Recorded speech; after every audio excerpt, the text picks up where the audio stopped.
5 element series part 4. கடந்த பதிவில் மூச்சை பற்றி பொதுவானதை பார்த்தோம். இந்த பதிவு மூச்சை எப்படி பயன்படுத்தி வாழ்க்கை மாற்றுவதை பார்ப்போம்.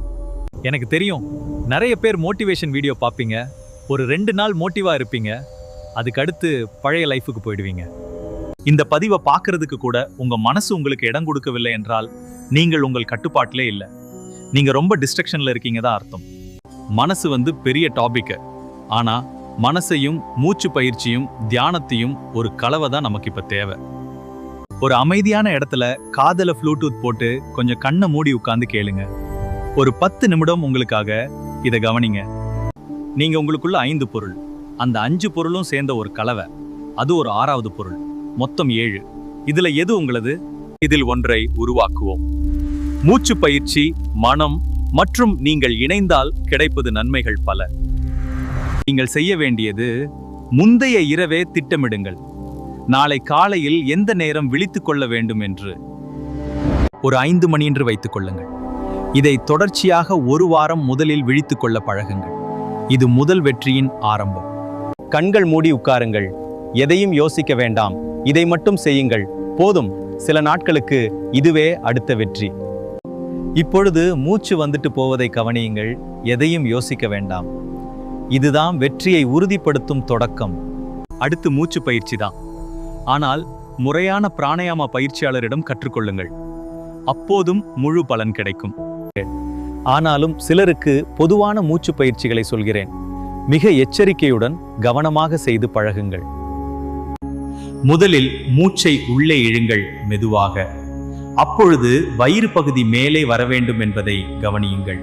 இப்பொழுது மூச்சை மெதுவாக விடுங்கள், வயிறு பகுதி உள்ளே செல்ல வேண்டும் என்பதை கவனியுங்கள். இந்த மூச்சு பயிற்சி மிகவும் பொதுவானது. அடுத்த வகையான பயிற்சி 4 நொடி உள்ளே இழுக்கவும், 2 நொடி நிறுத்தவும், 6 நொடிகள் மெதுவாக வெளியே விடவும். இது ஒரு வகையான மூச்சு பயிற்சி. இது கொஞ்சம் அட்வான்ஸ் லெவல். 4 நொடி உள்ளே இழுத்தும், 4 நொடி நிறுத்தவும், 4 நொடி வெளியே விடுவோம். பிகினர் இதை செய்ய வேண்டாம். 5 நிமிடம் முதல் 10 நிமிடம் வரையும் செய்யலாம், அதற்கு மேல் வேண்டாம். ஒரே நாளில் செய்ய வேண்டாம், சிறிது சிறிதாக செய்ய பழகு. மூச்சு பயிற்சியை தெரிந்து கொண்டோம். இதனால் மனம் எப்படி நமக்கு நன்மை செய்கிறது, செய்ய போகிறது என்பதை தெரிந்து கொள்வோம். மூச்சு பயிற்சி தான் மனதை பக்குவமாக்கும். இந்த பதிவை நீ கவனித்துக் கொண்டிருந்தால் ஒரு லைக் முதலில் போடு. காலையில் நீ மூச்சு பயிற்சி பயன்படுத்தி மனதை உருவாக்கினால் மனம் பக்குவம் அடையும். நீ நினைத்ததை அது செய்ய ஆரம்பிக்கும்.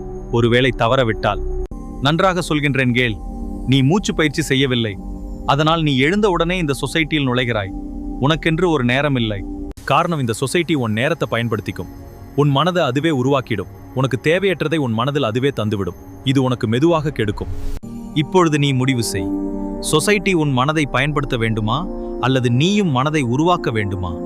உன்னிடமே கேள். இதுதான் பதிவின் தொடக்கமே. இவ்வளவு நேரம் நீ கேட்டது உன்னை தயார் செய்ய. இப்பொழுது களத்தில் இறங்கு. இவ்வளோ நேரம் பொறுமையாக பதிவை கேட்டதற்கு மகிழ்ச்சி. இன்னும் பொறுமையாக இருந்து முழு பதிவையும் கேள். வெற்றிகரமாக நீ காலையில் எழுந்துட்டாய். இது நாளின் தொடக்கம். மனம் ஒன்று உருவாகவில்லை, நீதான் உருவாக்கப் போகின்றாய் மனதை இன்று. மனமூச்சை கவனிக்கிறது. நான் மூச்சை போன்று பொறுமையாக இருப்பேன். வருவதும் தெரியாமல் போவதும் தெரியாமல், எந்த சேதாரம் இல்லாமல் என் உடலை மற்றும் மனதை பலப்படுத்துவேன். காலையில் மூச்சு பயிற்சியால் நுரையீரல் செயல்திறன் அதிகமாகிறது. இதனால் அதிக ஆக்சிஜன் எனக்கு கிடைக்கிறது. நான் எனர்ஜியாக உணர்கிறேன். காலையில் நான் நினைத்த நேரத்தில் எழுந்ததால், அதுவும் குறிப்பாக சீக்கிரமாக எழுந்ததால் எனக்கு அதிக நேரம் இருப்பதை போல் உணர்கிறேன். இது ஒரு வகையான மகிழ்ச்சியை கொடுக்கிறது. இந்த ஒரு சிறிய மாற்றத்தால் என் நாள் முழுவதும் எனக்கு ஒரு பாசிட்டிவ் மைண்ட் செட்டாக இருக்கிறது. நான் சொன்னால் புரியாது, நீங்கள் உணர்ந்தால் மட்டுமே புரியும். நீ முயற்சி செய்து பார். ஆரம்பத்துல என் மனம் இதை செய்ய விடாம தடுத்தது. காரணம், என் மனம் என்கிட்ட இல்ல, இந்த சொசைட்டியோட கட்டுப்பாட்டுல இருந்தது. எப்பொழுது நான் காலையில் எழுந்து என் மனதை உருவாக்கினானோ, அதுதான் நான் செய்யும் ஒவ்வொரு செயலும் வெற்றியாகிறது. இது உனக்கான நேரம். இப்பொழுது நீ உன்னை உருவாக்குதரன். இப்பொழுதே ஸ்டார்ட் என்று சொல்லி ஆரம்பி, கமெண்ட் செய். வெற்றி அடைந்தவுடன் திரும்பி வா. இது மோட்டிவேஷன் பதிவு அல்ல, உருவாக்கக்கூடிய நடைமுறை வாழ்க்கையில் செய்யக்கூடிய செயல். பதிவோட இறுதி பகுதிக்கு வந்துவிட்டோம்.